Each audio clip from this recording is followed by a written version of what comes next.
अच्छा, दाम शब्द का अर्थ है चरित्र, गुण। जिसका अच्छा गुण हो, अच्छा चरित्र हो, उसको सुदामा कहा जाता है। सुदामा के पिता का नाम है आत्मदेव ब्राह्मण। देश का नाम है गुजरात और गांव का नाम है वृंदापुर। वृंदापुर को आजकल बोलते हैं पोरबंदर। गुजरात में पोरबंदर नामक एक जिला है, वही सुदामा जी का गांव है। इनकी पत्नी के नाम है सुशीला, 2 संतान भी है। कृष्णस्यासिति सखा कश्चित् ब्रह्मणो ब्रह्मवित्तमः विरक्तः इंद्रियार्थेषु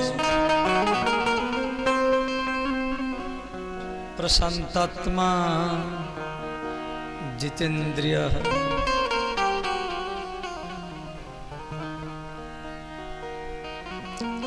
श्री सुदामा जी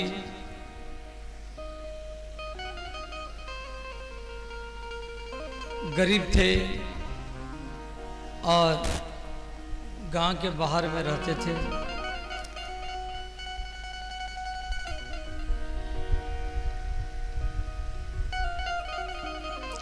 ब्राह्मण थे और ब्रह्मवेत्ता थे। ब्रह्मवेत्ता माने ब्रह्म को, भगवान को अपना धन मानते थे।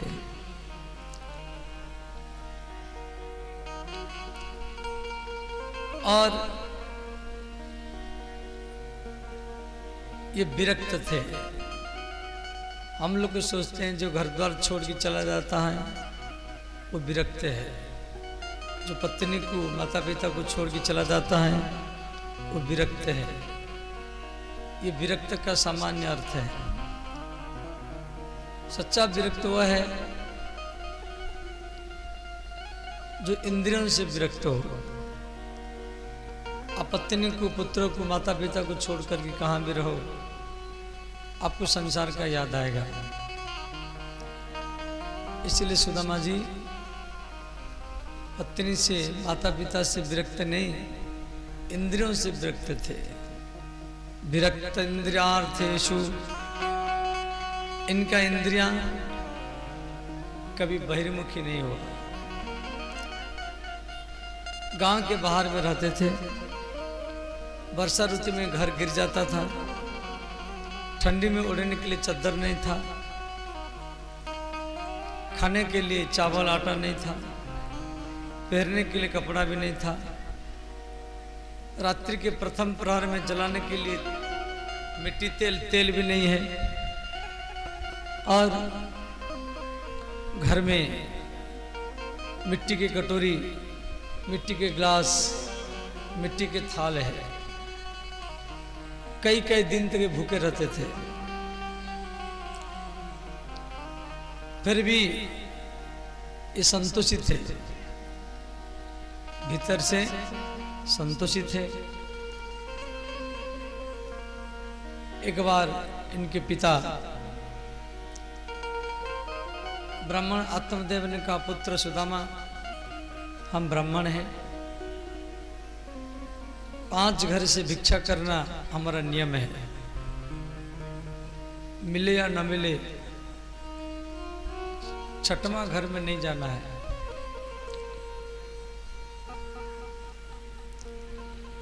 और भिक्षा वृत्ति को छोड़ना नहीं है।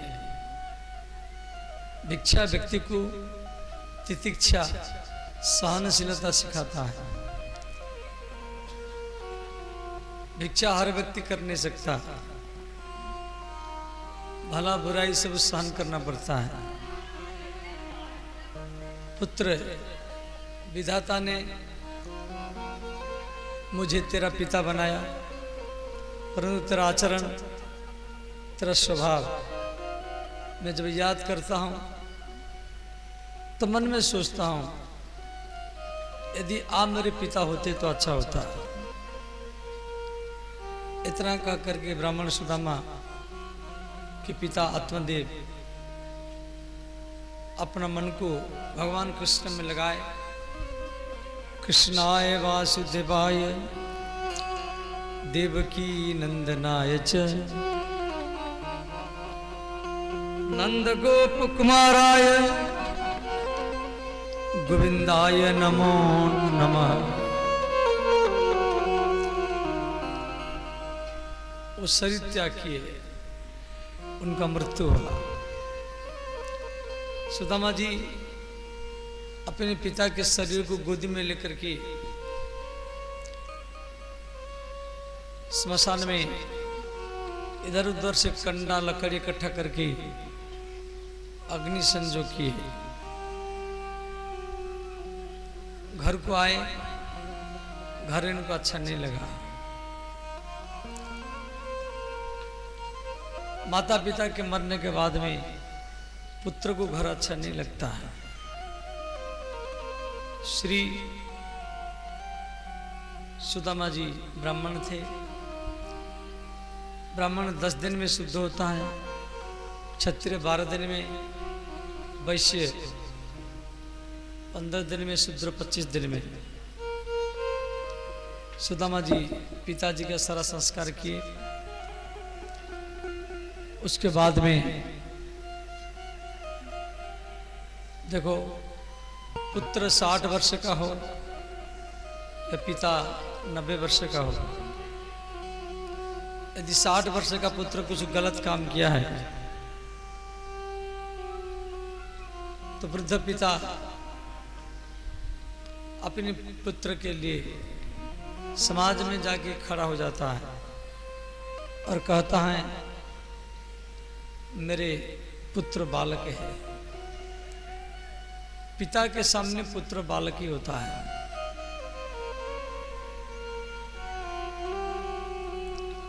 सुदामा जी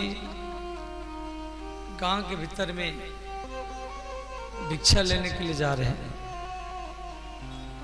वो 5 घर से डेली भिक्षा करते थे, मिले या न मिले वो 6वां घर में नहीं जाते थे। सुदामा जी किसी भी स्त्री को बहन कह करके, बेटी कह करके भी नहीं बोलते थे। भिक्षाम देहि भवति, भिक्षाम देहि,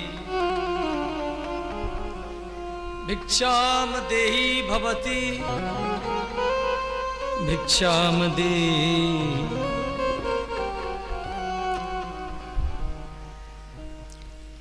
सुदामा जी हे भवती भिक्षाम देहि इस प्रकार बोले। उस स्त्री ने क्या की, सुदामा को मना किया कि ब्राह्मण आप इसी गली में भिक्षा लेने के लिए आते हैं बार बार। सुदामा जी दूसरी घर में चले गए। उस स्त्री घर में नहीं थी, चौथा घर में गए। वो स्त्री अपने बालक को भेज करके मना कर दी।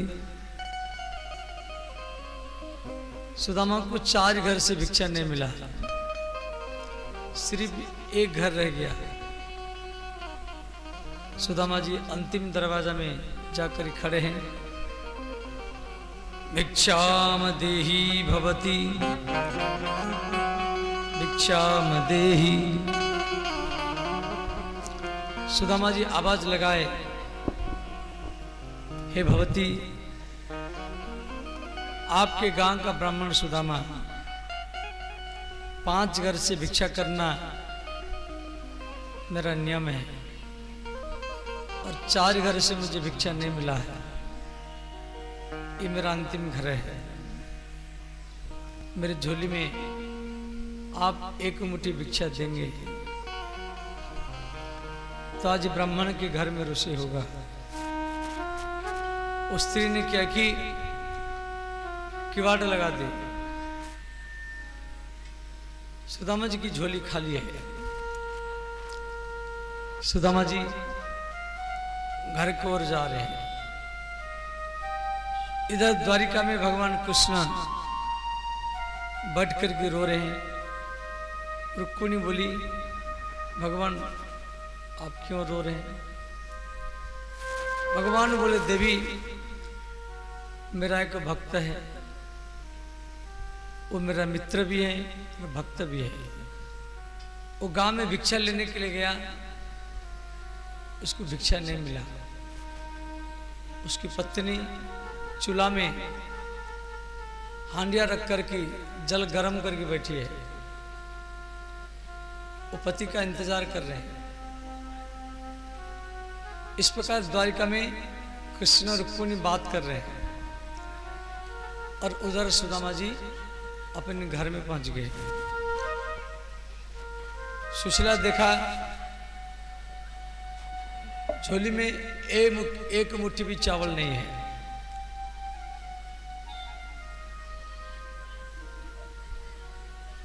जो जल गर्म कर चुकी थी, केवल चावल डालना बाकी था।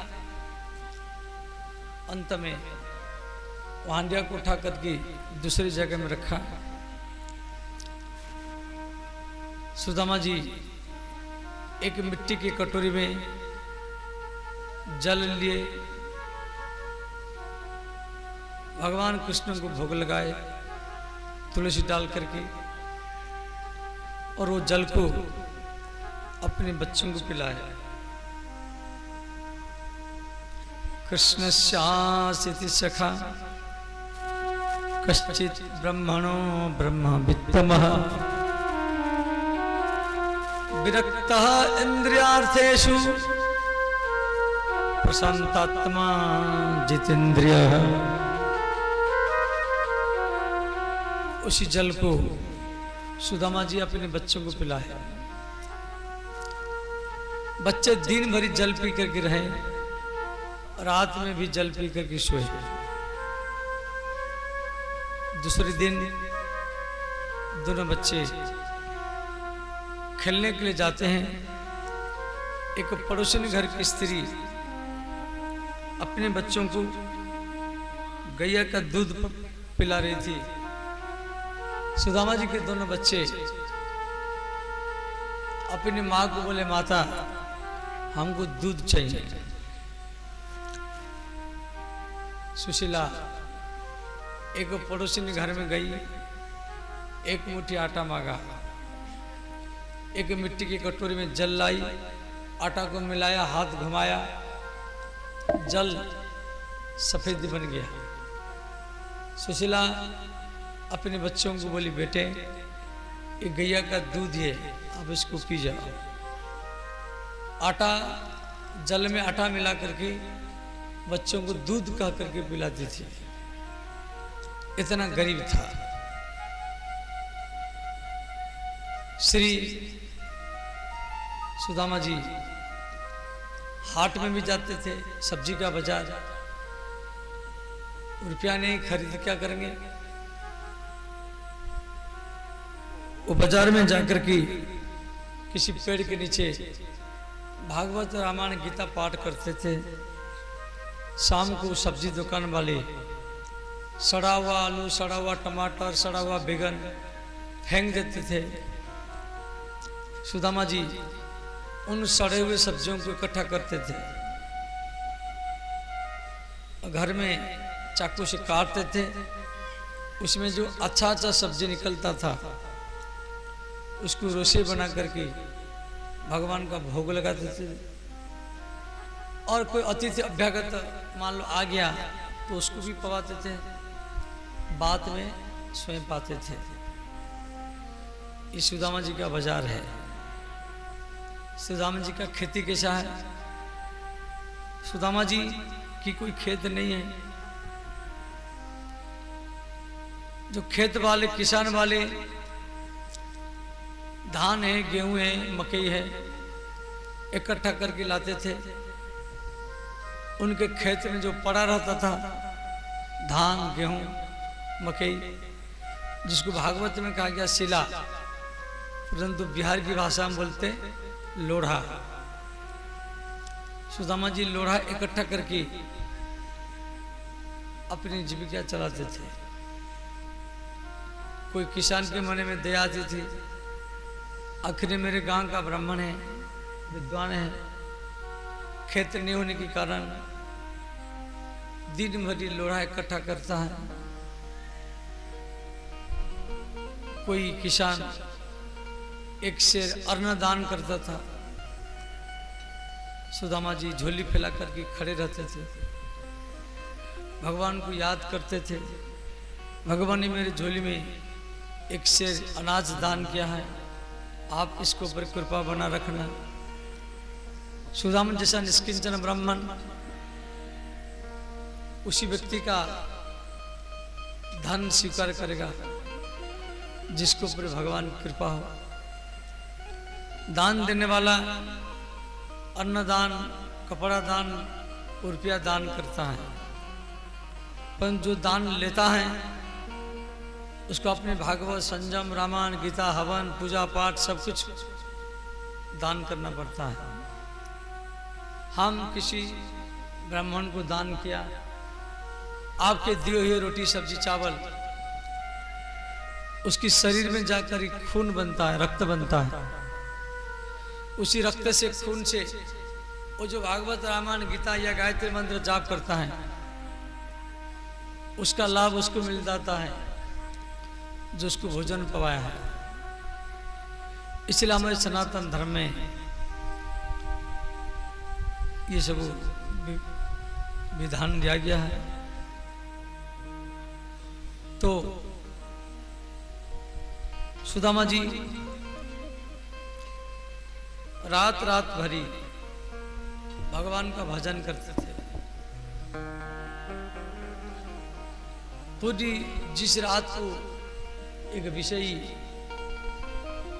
अपनी भोग वृत्ति में बिता देता है, सुदामा जी भगवान की याद में बिताते थे। यही जग जामिनी जागई जोगी, यही जग जामिनी जागई जोगी, परमा प्रति प्रपंच योगी,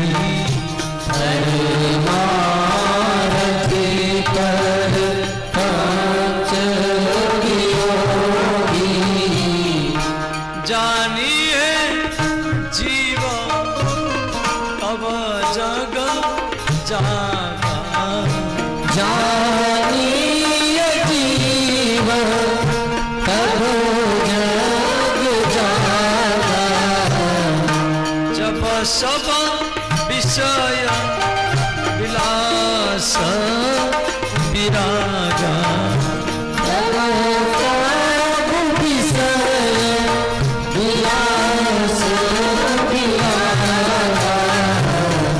श्री राम जय राम, जय जय राम, श्री राम जय राम, जय जय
प्रकार रात का समय है, सुदामा जी माला लेकर के जाप कर रहे हैं। सुदामा जी का नजर उनके पत्नी के शरीर में पड़ा। वो फटा कपड़ा पहन कर भी सोई हुई है। सुदामा जी सुई और धागा लेकर के अपनी पत्नी के फटे हुए जगह को सिलाई कर रहे हैं। सुशीला का नींद टूटा। सुशीला ने कहा, स्वामी आप क्या कर रहे हैं? सुदामा जी बोले, प्रिय आप मेरे साथ विवाह किया, आज तक मैं आपको एक कपड़ा दे नहीं पाया। कल बट सावित्री है, सुहागन स्त्रियां नया नया कपड़ा पहनेंगे और अपनी पति के लिए बरगद पेड़ का पूजा करेंगे। मैं इन फटे हुए जगह को सिलाई कर दे रहा हूं।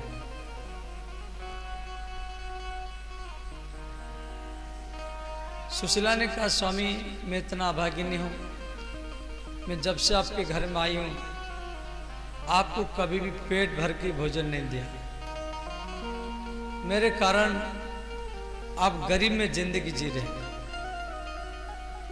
सुदामा जी बोले, नहीं नहीं, आपके कारण मैं गरीब नहीं हूं, ये मेरा कर्म का भोग है, भाग्य का फल है।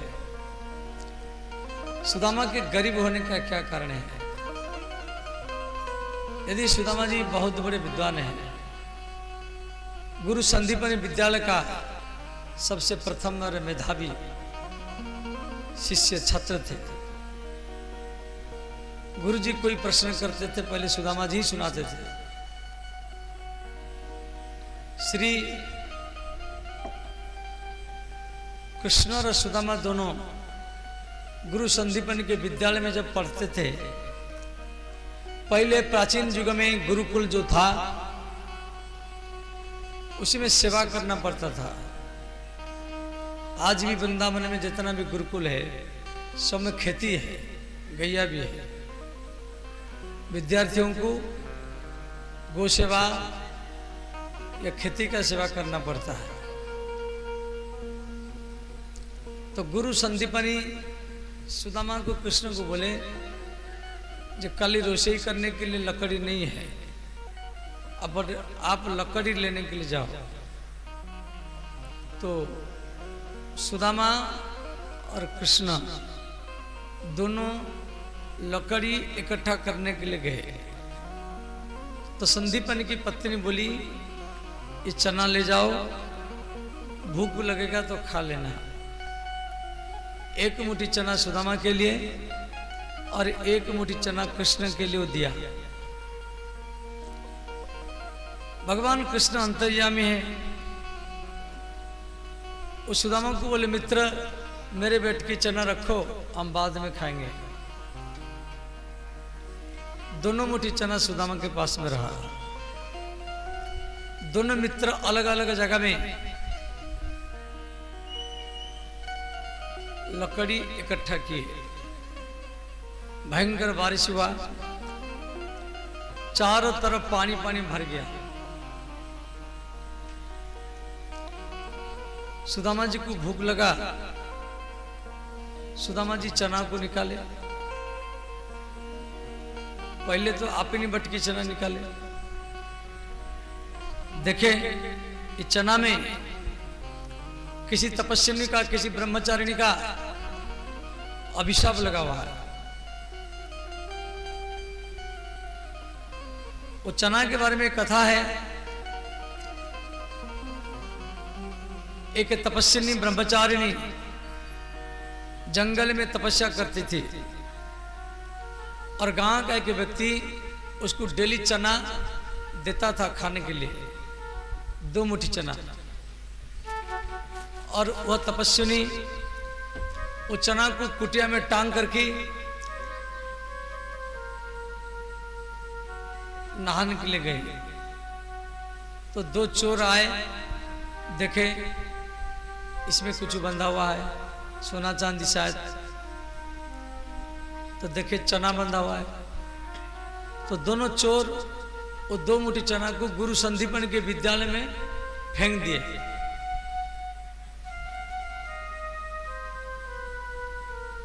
संदीपन की पत्नी वो चना को रख लिया। इधर तपस्वी ने आई, भजन किया, खाने के लिए गई तो चना नहीं मिला। तपस्वी ने दिन भरी भूखी रही और अंतिम अभिशाप दिया, मैं चना खा करके तपस्या करती थी, आज मेरी चना को कोई ले गया और ये चना को जो खाएगा वो दरिद्र बन जाएगा, वो गरीब बन जाएगा। अभिशाप दिया। वही चना को श्री संदीपन की पत्नी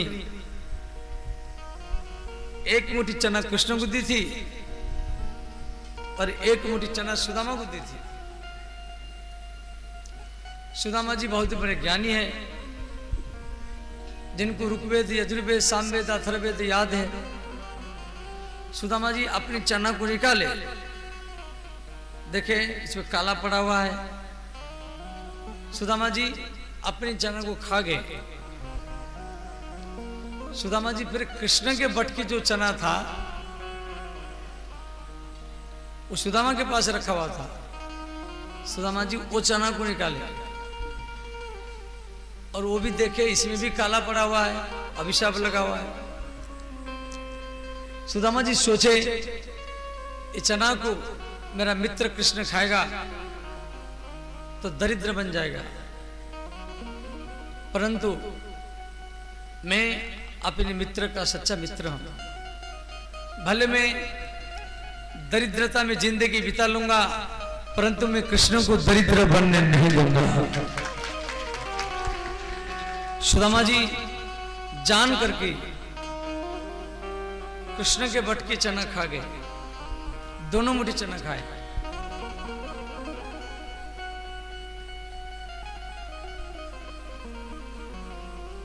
इसमें एक दूसरी कथा भी जुड़ा हुआ है जो हरिवंश पुराण से है। जब वर्षा समाप्त हो गया, कृष्ण और सुदामा दोनों एक जगह में आए। कृष्ण बोले, मित्र गुरु माता चना दी थी, निकालो खाएंगे। सुदामा जी बोले, कृष्ण मुझे भूख लगा था, मैं 2 मुट्ठी चना खा गया हूं, मैं तुझे गुरु माता से चना लाकर ही खिला दूंगा। कृष्ण सुदामा को बोले, मित्र कभी भी अकेला खाना नहीं चाहिए। अकेला खाने वाला व्यक्ति दरिद्र बनता है और बांट कर ही खाने वाला व्यक्ति धनवान ही बनता है।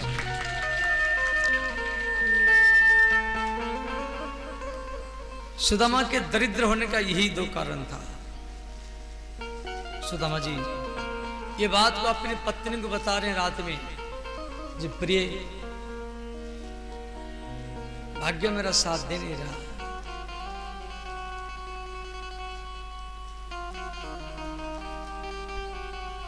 भगवान कृष्ण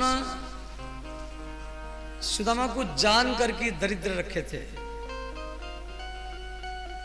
यदि सुदामा जी इतना बड़े ज्ञानी हैं, ऋग्वेद, यजुर्वेद, सामवेद, अथर्ववेद याद है, कथा कीर्तन यज्ञ अनुष्ठान करके वो भी अपने परिवार चला सकते थे,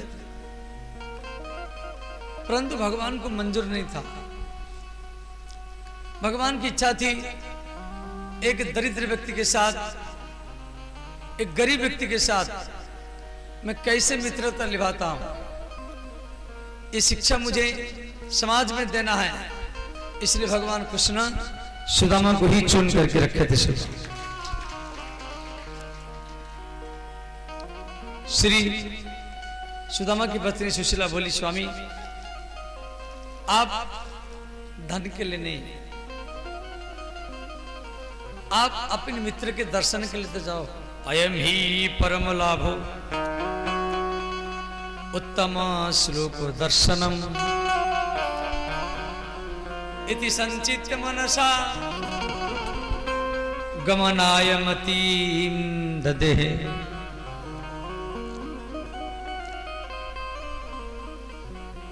सुदामा जी बोले मैं अवश्य जाऊंगा, चलो कृष्ण का दर्शन तो करूंगा। सुदामा जी अपनी पत्नी को बोले प्रिय, मित्र के पास, गुरु के पास, संत के पास, राजा के पास, बेटे के पास कभी भी खाली हाथ में जाना नहीं चाहिए,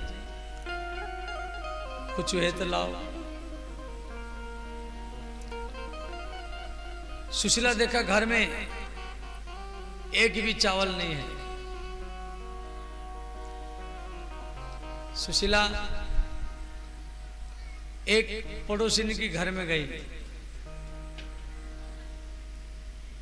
और एक मुट्ठी चावल मांगा।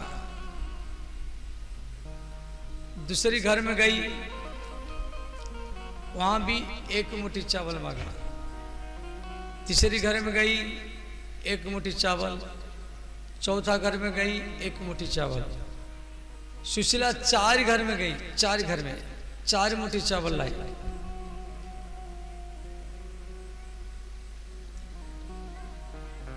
और हर घर का चावल अलग होता है। सुशीला वो चावल को मिला दिया। चावल से मालूम पड़ जाता है, जिसका चावल सुंदर है, साफ है, लंबे है, देखने के लिए अच्छा लगता है, वो धनवान होता है। जिसकी चावल में कीड़ा हो, कचड़ा हो, वो गरीब होता है। और जिसकी चावल में और वह सुना अच्छा बुरा, कीड़ा कचड़ा सब कुछ मिला हुआ हो, वो सुदामा ही होता है। सुदामा, सुदामा की पत्नी सुशीला वो 4 मुट्ठी चावल को लाई, उसको हाथ में मिला दिया। जो कपड़ा पे रखी थी फाड़ करके उसको बांधा और कृष्ण को याद किया, हे द्वारिकानाथ, हे रुक्मिणी वल्लभ, हे अयोध्यानाथ, वृंदावन बिहारी, कोई आपकी भेंट के लिए सोना चांदी, कपड़ा लता, मिठाई, डिब्बा, रुपया, फूल माला लेकर के जाता है। मैं आपकी भाभी, मैं आपके मित्र की पत्नी, घर में कुछ नहीं होने के कारण आपकी भेंट के लिए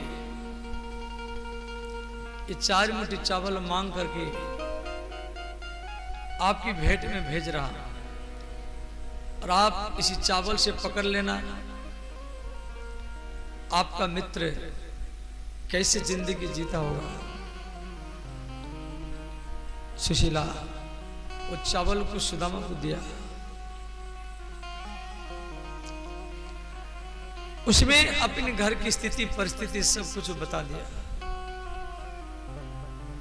सुदामा जी वो चावल को लेकर के जा रहे वृंदापुर से द्वारिकापुर, बहुत दूर है। एक दिन, 2 दिन, 3 दिन, 4 दिन, कई दिन बीत गया। भगवान कृष्ण और देवी रुक्मिणी एक ही पलंग में शयन किए हैं द्वारिका में। तो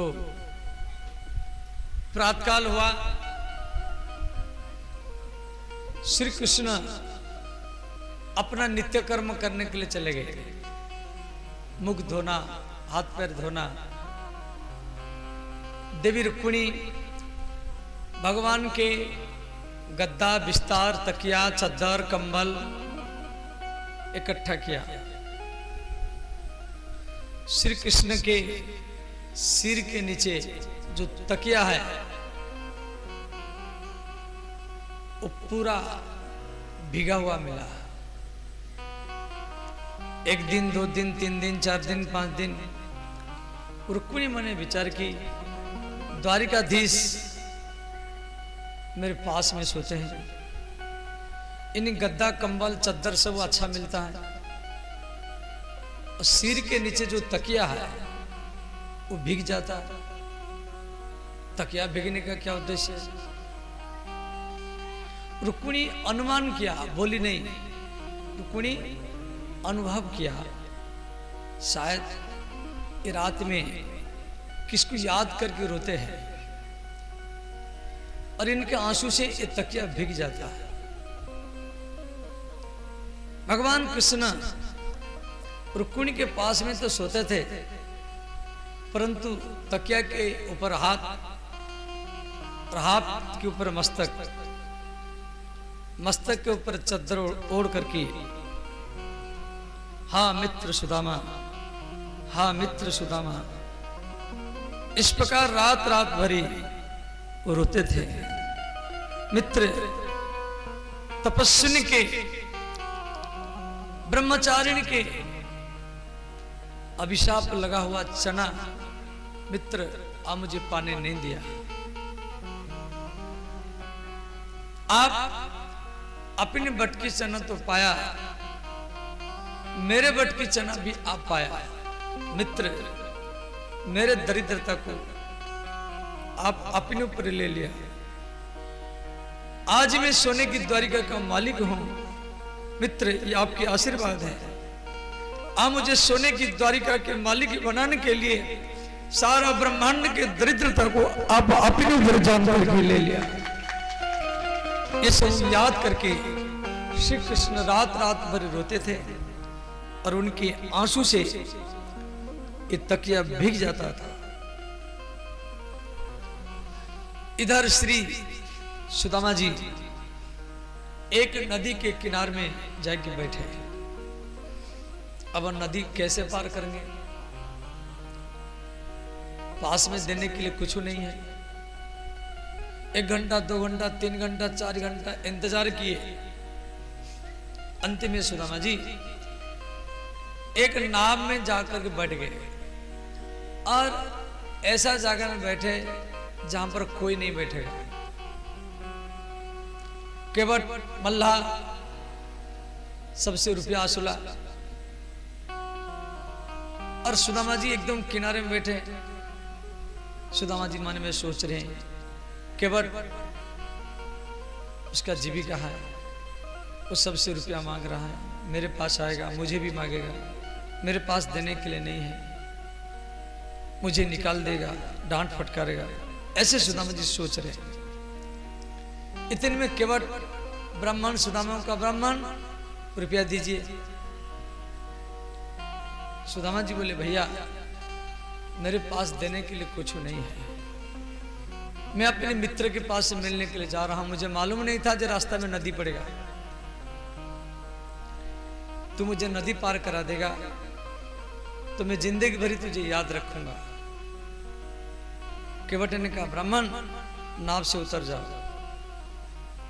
सुदामा जी इतना संकोची है, कोई एक बार बोलता था उसको दूसरी बार बोलने की मौका नहीं देते थे। सुदामा जी तुरंत नाव से उतर गए। दिन भरी नदी के किनारे में बैठे रहे।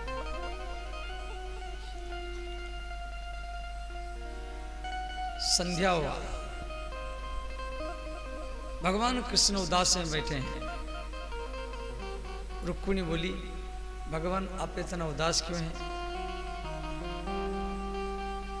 कृष्ण बोले देवी मेरा मित्र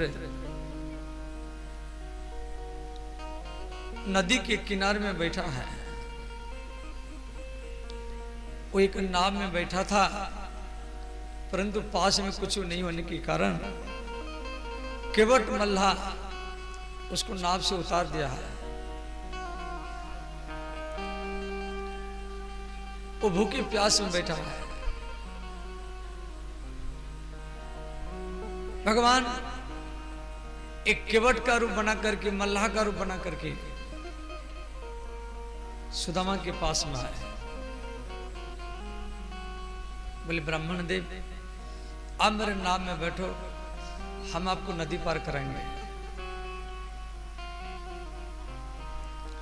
सुदामा जी बोले मेरे पास में देने के लिए कुछ नहीं है। केवट ने कहा नहीं नहीं मुझे कुछ नहीं चाहिए, अब तो ब्राह्मण है, ज्ञानी है, कुछ ज्ञान के बात सुना देना, वही हमारी मजदूर माना जाएगा। मजदूर माने जिसका मजा दूर हो, मजबूर माने जिसका मजा बुरा हो। तो सुदामा जी नाव में बैठे, भगवान कृष्ण केवट के रूप में सुदामा को नदी पार करा रहे हैं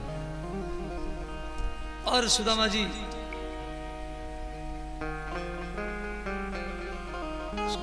केवट को सुना रहे हैं, जहां ले चलोगे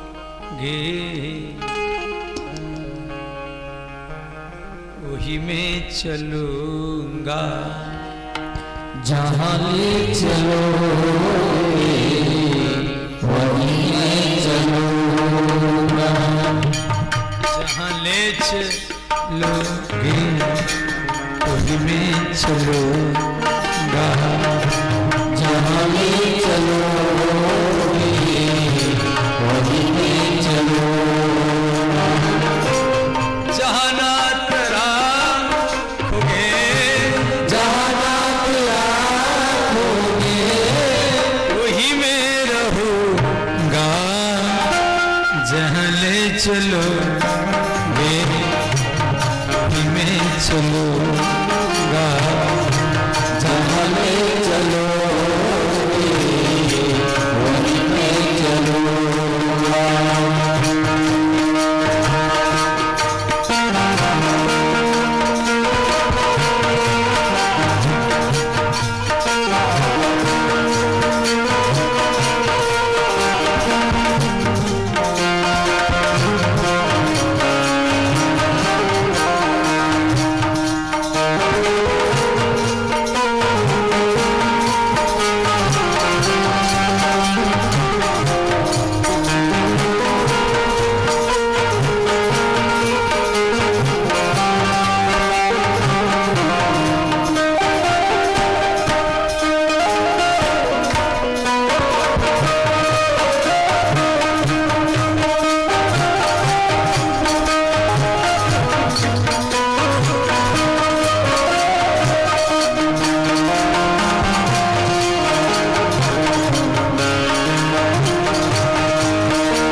से कहूँगा जहाँ ले चलोगे वही मैं चलूँगा, जहाँ ले चलोगे वही मैं चलूंगा, जहाँ नाथ राखोगे जहाँ नाथ राखोगे वही मैं रहूँगा, जहाँ ले चलोगे वही मैं चलूँगा, जहाँ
व्यवस्था तेरे हाथों में प्रभु सारी व्यवस्था।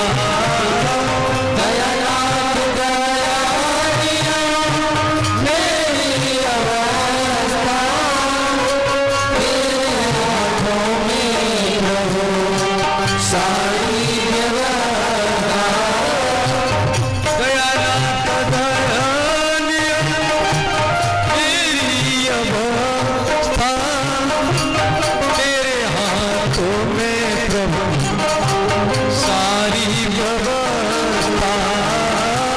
दयानाथ दयानिया मेरी अवस्था तेरे हाथों में प्रभु सारी व्यवस्था।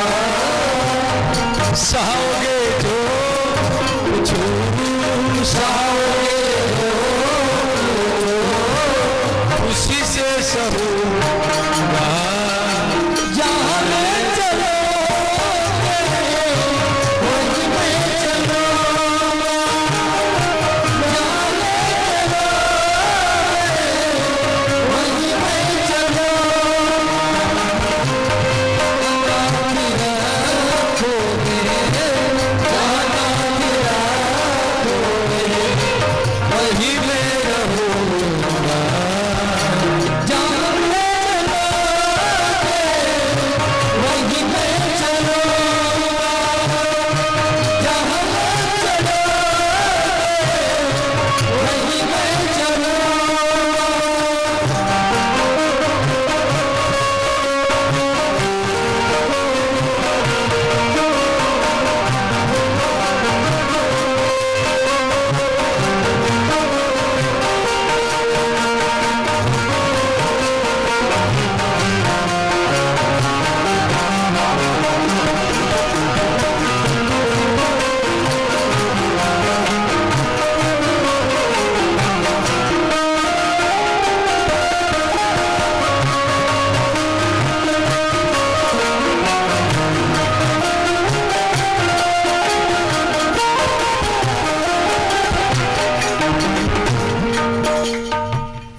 इस प्रकार सुदामा जी नदी पार किए। केवट ने कहा कहाँ सोएंगे? सुदामा जी बोले ये पेड़ के नीचे सो जाऊंगा। आधा धोती बिछाए। धोती माने धौतम इति धोती, जिसको डेली धोया जाता हो उसको धोती कहा जाता है। सुदामा जी सो गए। भगवान अपनी योग माया के द्वारा सुदामा को रात रात में द्वारिका भेज दिए। सुदामा जी का नींद टूटा, उनको सोने की द्वारिका दिखाई दिया। इतने में दो व्यक्ति सुदामा को प्रणाम किए। सुदामा जी बोले भैया आप दोनों कौन हैं? वो दोनों बोले हम भगवान के द्वारपाल हैं, ये महारानी रुक्मिणी का महल है। सुदामा जी बोले भैया इसी महल में मेरा मित्र रहता है।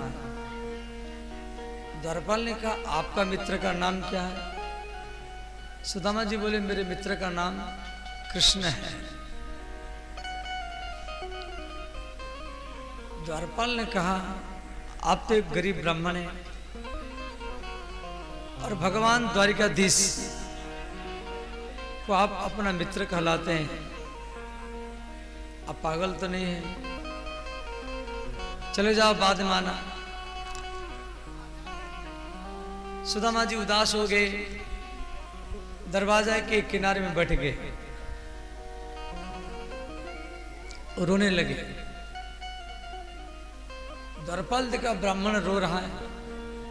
द्वारपाल ने कहा ब्राह्मण देव आप क्यों रो रहे हैं? सुदामा जी बोले भैया मैं द्वारिका का नहीं हूं, मैं कई महीना से नंगे पैर में चल करके आ रहा हूं और आप मुझे मिलने नहीं दे रहे हैं। क्वाहम दरिद्र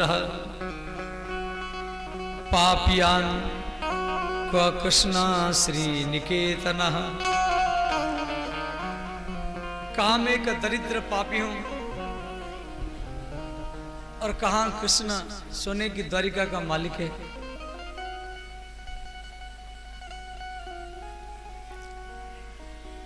मुझे भीतर में कौन घुसने देगा? द्वारपाल ने कहा ब्राह्मण देव अब मत रोइए, अपना परिचय बताइए।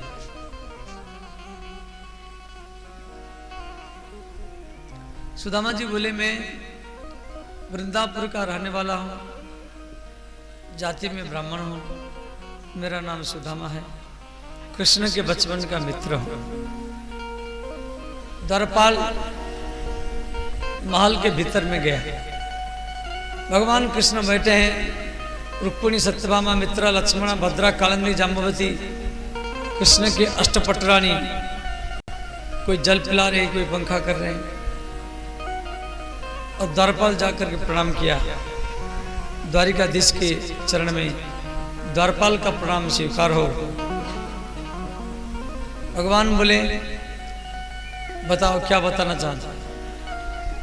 द्वारपाल ने कहा भगवान आपके दरवाजा में अतिथि अभ्यागत साधु संत ऋषि मुनि ब्राह्मण भिखारी दिन में रात में आते रहते हैं और ये आपका दरवाजा का धर्म है।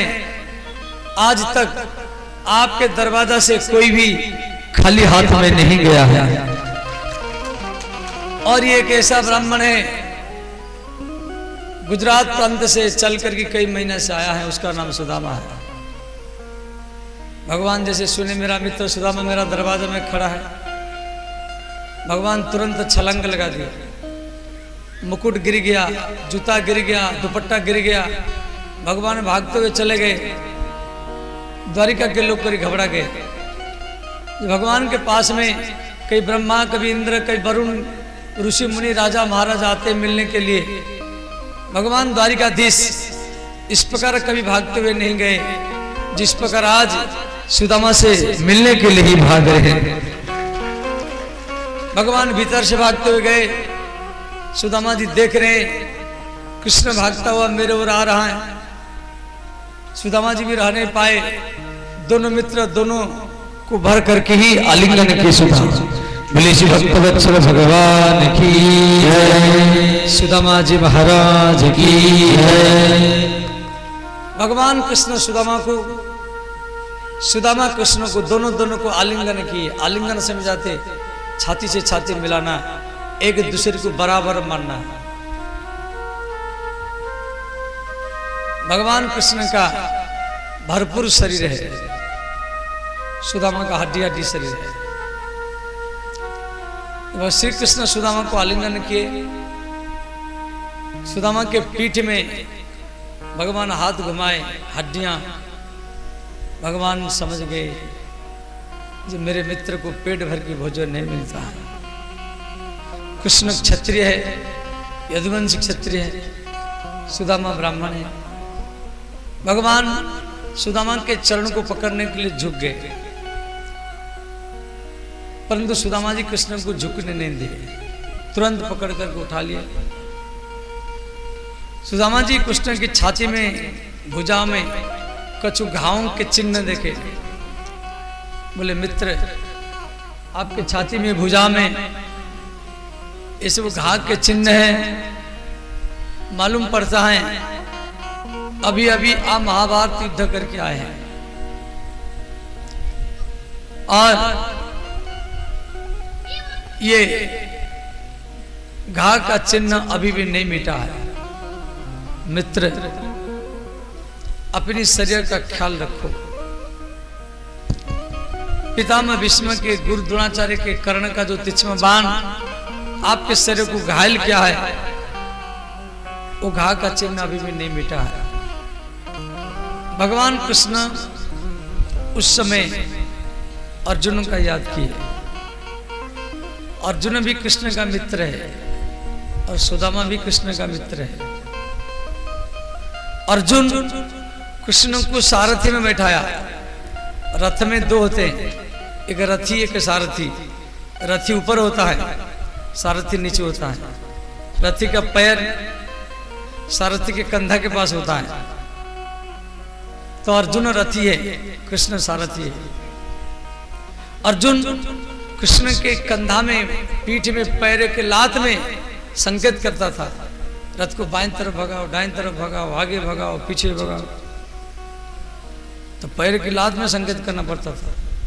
वो बात को कृष्ण याद कर रहे हैं। एक मेरा मित्र अर्जुन है जो पैर के लात में मुझे संकेत करता था, और एक मेरा मित्र सुदामा है जो मेरे घाव के चिन्हों को देख करके ही रो रहा है। भगवान कृष्ण के 3 मित्र है। उद्धव भी कृष्ण का मित्र है। उद्धव ज्ञानी है, ज्ञान योग। अर्जुन कर्मी है, कर्म योग। सुदामा भक्त है, भक्ति योग, अर्थात कर्मयोग, ज्ञान योग और भक्ति योग। इन तीनों के माध्यम में आप कृष्ण को प्राप्त कर सकते हैं। भगवान कृष्ण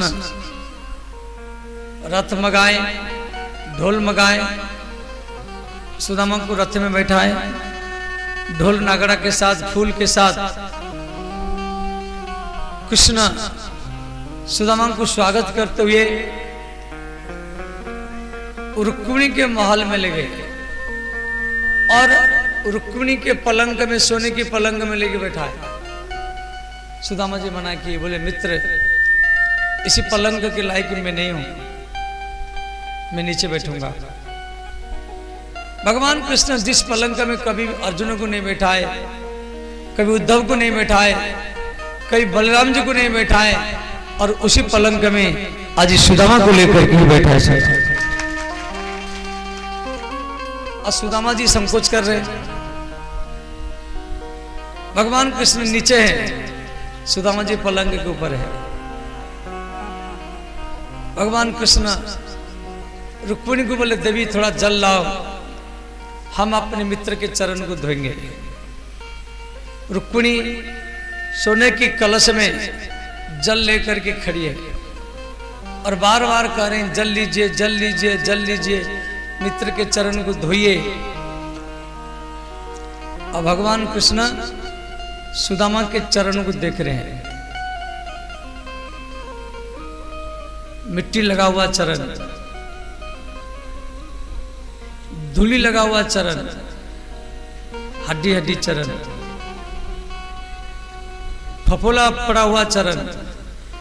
तो सुदामा जी कई महीने से चल कर के आए, चरण में फफोला पड़ा हुआ, कंकड़ पत्थर चुभा हुआ चरण, खून में लथपथ हुआ चरण। आप लोग कांवर लेकर के जाते हैं देवघर या सिंहेश्वर, नंगे पैर में चल करके जाते हैं, पैर सूज जाता है, पानी भर जाता है, खून में फफोला पड़ जाता है। इतना दूर आप जब जाते हैं, जो डाक बम लेके जाते हैं, और सुदामा जी तो कई महीने से चल करके आए।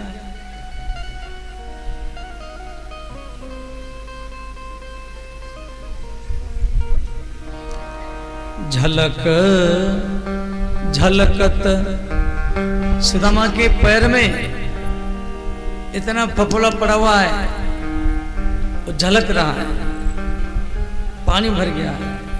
झलक झलकत पायन कैसे, झलक झलकत पायन कैसे, झलक झलकत पायन कैसे, झलक झलकत पायन कैसे, पंकज कना ओसोग जैसे, पंकज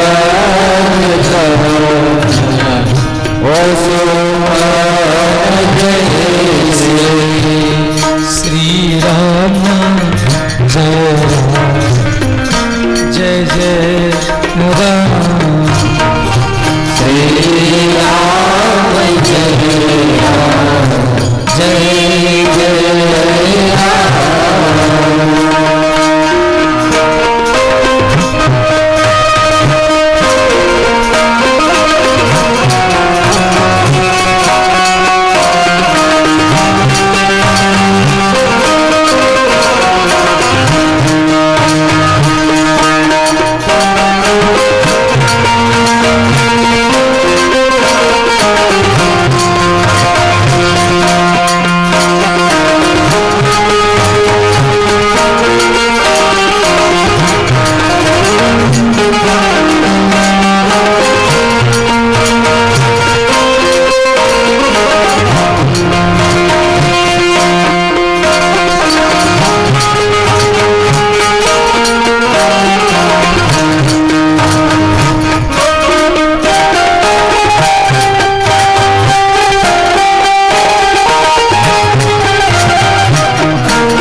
रुक्मिणी बार बार कह रही, जल लीजिए मित्र के चरण को धोइए।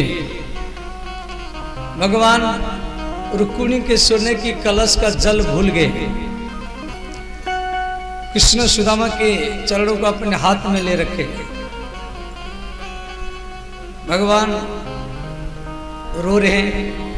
कृष्ण के आंखों से जो आंसू सुदामा के चरण में गिर रहा है, श्री कृष्ण उसी आंसुओं के जल में सुदामा के चरण को ही धो रहे। सुदामा जी देखे कृष्ण रो रहा है। सुदामा जी तुरंत उठा करके अपनी गोदी में बैठाए। बोले, मित्र आप रो रहे? कृष्ण बोले, मित्र मेरे कारण आप बहुत दुख पाया है। एक मुट्ठी चना मुझे आप पाने नहीं दिया। सुदामा जी बोले, कृष्ण वो बात अभी तक आपको याद है? कृष्ण बोले, मित्र आपका शादी हो गया। सुदामा जी बोले, तेरे भाभी का नाम सुशीला है। कृष्ण बोले, मेरे भाभी ने मेरे लिए कुछ भी नहीं भेजा।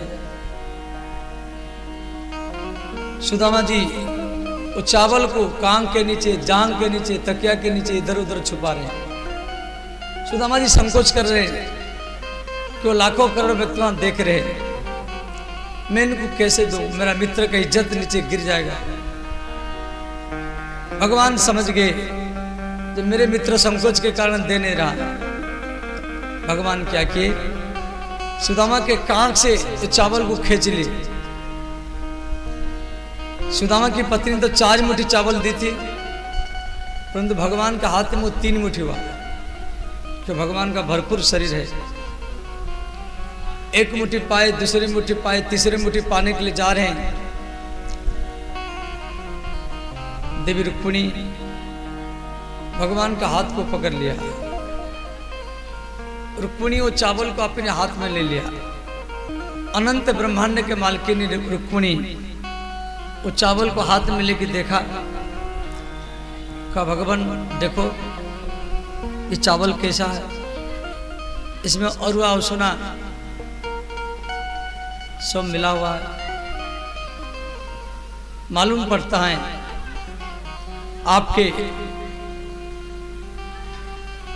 मित्र पत्नी कई घर से मांग करके लाया है। रुक्मिणी वो चावल को इतना बढ़ाया, वहां जितना व्यक्ति देख रहे थे सबको एक एक मुट्ठी चावल दिया और बढ़ाया। अक्रूर और उद्धव को बुला कर कहा, ये सुदामा का चावल है, सब घर घर में जाना चाहिए। जिसके घर में ये चावल जाएगा उसकी दरिद्रता, गरीबी समाप्त हो जाएगा और धन धन्य में ही हो जाएगा। भगवान वो चावल को द्वारिका के हर घर घर में पहुंचाए। उसके बाद में भगवान अपनी पत्नियों को बोले, देवियों जल लाओ, मेरे मित्र को स्नान करा। भगवान के 16,108 पत्नी है, सब सोने की कलश में जल लेकर ही खड़ी है सुदामा को नवाने के लिए। सुदामा जी बोले, कृष्ण इतना जल में सिर पर डालूंगा तो मुझे ठंडा पकड़ेगा, बुखार होगा। इन जलों को भगवान बोले, देवियों ये जल को एक सरोवर में डाला जाए। उस सरोवर का नाम रखा गया सुदामा सरोवर।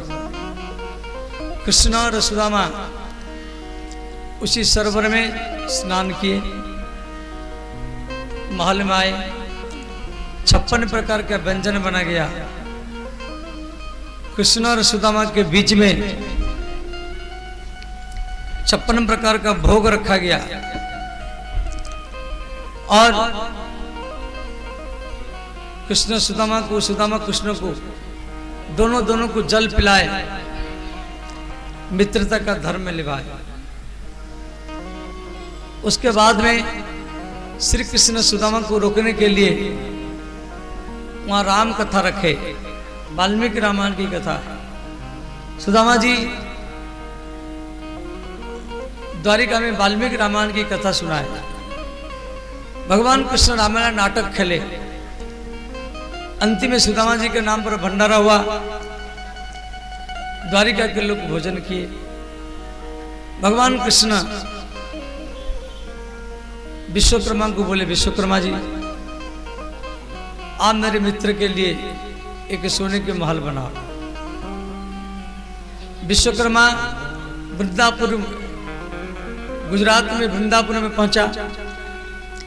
रात में शिशुला के सामने, देवी मुझे भगवान ने भेजे हैं यहाँ पर सोने की महल बनाना है। सुशीला ने कहा, मेरे पति इसी गांव में भिक्षा करते थे। गांव वाले मेरे पति के झोली में 1 मुट्ठी चावल, 1 मुट्ठी आटा, कोई 1 रुपया 2 रुपया आलू डालते थे। इन गांव वालों के दिए ही आटा चावल आलू में हम जीवित हैं। पहले इन गांव वालों का महल बना जाएगा, उसके बाद में ही हमारा बना जाएगा। विश्वकर्मा ने सुदामा जी जहां जहां से भिक्षा लिए थे सबके लिए सोने के महल खड़ा किया। सुदामा के लिए भी खड़ा किया गया, परंतु सुशीला उस महल में नहीं गई।